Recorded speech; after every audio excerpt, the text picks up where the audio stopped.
Now let's start writing our code. So we're going to start by declaring our variables. So the first variable, we're going to call it paint, and we're going to set it to false. As we said earlier, if this variable is set to false, we are not painting and we're not erasing. Okay, and that's exactly what happens when we just load the app. If we are painting or we are erasing, then this variable is going to be set to true. The next variable, we're going to call it paint underscore erase. Okay, and we're going to set it to paint when we load the app. So when this variable is set to paint, this means that if we are painting on the canvas, then we're going to be actually painting using the color input. And if we set it to erase, then we're going to be actually drawing a white line and erasing. Next, we are going to get the canvas.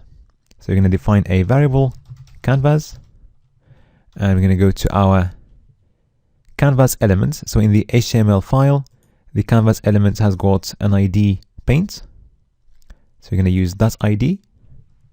So you're going to use the document getElementsById method, and the ID is paint. Okay.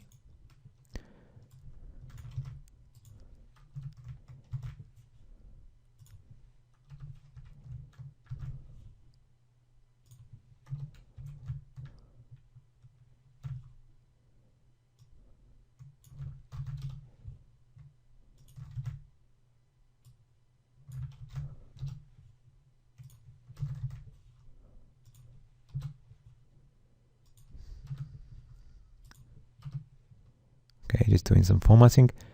Okay, so now let's get the context.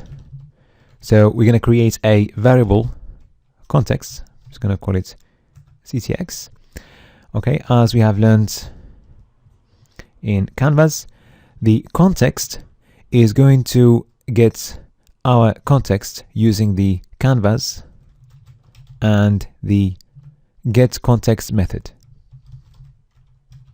Okay, and we are getting the 2D context, so you're going to give it as a parameter 2D. So the context is going to be used to draw on the context. Okay, next we're going to get the container. Okay, so the container is going to be the container of the canvas, which is the element of ID container. It's our div container. So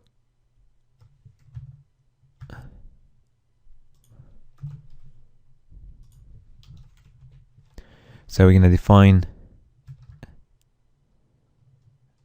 a variable. Okay, I'm going to call it container, and simply we're going to use the jQuery selector using the ID of the element, which is container. Okay, and then we're going to set another variable for the mouse coordinates. So we're going to call it mouse. So it's going to be an object, and we're going to have two properties inside the object. We're going to have X and Y. So initially, X and Y are going to be set to 0.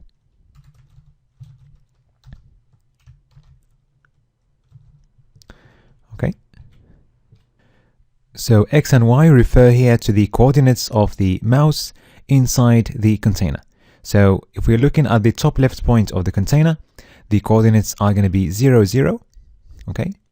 And if we are inside the container, X is going to be the distance between the left border of the container to the mouse, and Y is going to be the distance between the top border of the container to the mouse. Okay. So let's move to the next step. So when we load the page, we want to load any saved work from local storage. We're gonna skip this step for now until we write code for saving the canvas into an image, and then we're gonna come back to this step after that. So now let's go to the next step, which is setting the drawing parameters. So we're going to set the initial line width. So we're looking at the context, and we're going to be using properties of the context. So for the line width, it's going to be line width.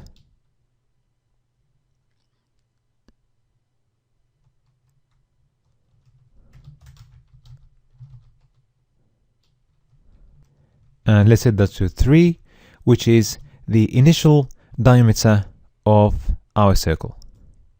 Okay.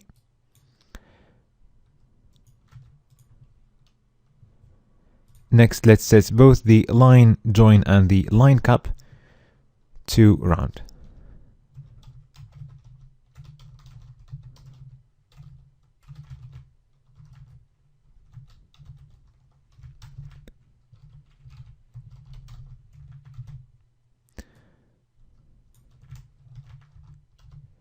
Okay, just a quick reminder, the line join defines the join between two lines, and that's the line cap.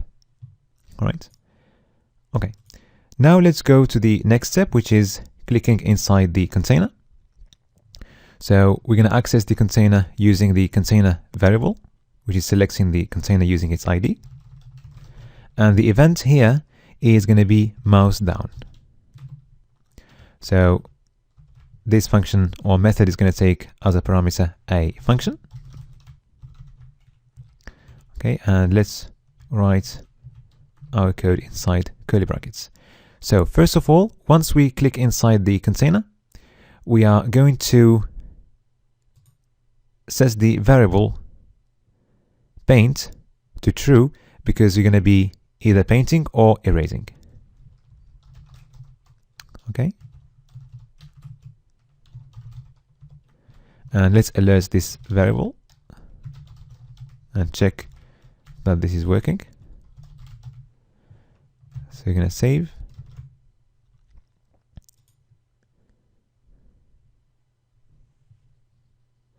Now, if we click inside the container,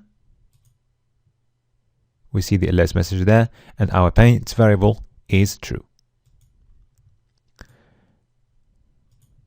Let's delete this for now.